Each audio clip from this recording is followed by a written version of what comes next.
Hello guys, welcome back to Pavan cooking channel. ಇವತ್ತಿನ recipe cream cheese ಮಾಡೋದು ಹೇಗೆ ಅಂತ ತೋರಿಸ್ಕೊಡ್ತೀನಿ. ಫ್ರೆಶ್ ಕ್ರೀಮ್, ಒಂದು ನಿಂಬೆಹಣ್ಣು, 1 ಲೀಟ್ರ್ ಹಾಲು. 1 ಲೀಟ್ರ್ ಹಾಲನ್ನ ನಾವು ಕಾಯಿಸೋಕೆ ಇಟ್ಕೊಳ್ಳೋಣ. ಅಂದರೆ ಲೂಕ್ ವಾರ್ಮ್ ಮಾಡಬೇಕಾಗುತ್ತೆ, ತುಂಬ ಬಿಸಿ ಮಾಡಬಾರ್ದು.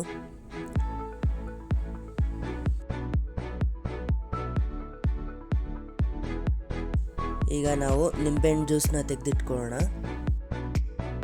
ಫ್ರೆಶ್ ಕ್ರೀಮ್ ಒಂದು 1/4 ಸ್ಪೂನಷ್ಟು ಯೂಸ್ ಮಾಡ್ತಾಯಿದ್ದೀನಿ. ಮತ್ತು ಚೆನ್ನಾಗಿ ಒಂದ್ಸಲಿ ಮಿಕ್ಸ್ ಮಾಡ್ಕೊಳ್ಳಿ. ಈ ಥರ ಆ್ಯಡ್ ಮಾಡಾದ್ಮೇಲೆ ನಮಗೆ ಯಾವಾಗ ಹಾಲು ಬಿಸಿಯಾಗಿದೆ ಅನಿಸುತ್ತಲ್ಲ ಆಗ ಲೆಮನ್ ಜ್ಯೂಸನ್ನ ಆ್ಯಡ್ ಮಾಡ್ಕೊಳ್ಳಿ.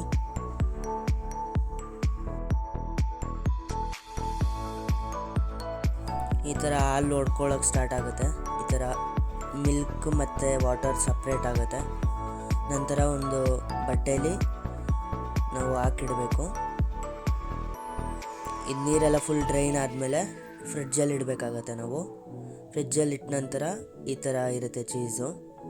ಇದನ್ನು ನಾವು ಕ್ರೀಮಿ ಟೆಕ್ಸ್ಚರಾಗಿ ಮಾಡಬೇಕು ಅಂದರೆ ಮಿಕ್ಸಿಗೆ ಹಾಕ್ಕೊಂಡು ಬ್ಲೆಂಡ್ ಮಾಡಬೇಕು. ಬ್ಲೆಂಡ್ ಮಾಡೋ ಟೈಮಲ್ಲಿ 1 ಟೇಬಲ್ ಸ್ಪೂನ್ ಸಾಲ್ಟ್ನ ಆ್ಯಡ್ ಮಾಡ್ಕೊಳ್ಳಿ. ಮತ್ತು ಬ್ಲೆಂಡ್ ಮಾಡಿದ್ರೆ ನಿಮಗೆ ಈ ಥರ ಕ್ರೀಮಿ ಟೆಕ್ಸ್ಚರ್ ರೆಡಿ ಆಗುತ್ತೆ. ನೋಡಿ, ಕ್ರೀಮಿ ಚೀಸ್ ರೆಡಿ ಇದೆ. ಈಗ ಒಂದು ಸಿನಿಮ್ಯಾಟಿಕ್ ವ್ಯೂ ನೋಡ್ಕೊಂಬರ್ತೀರಾ?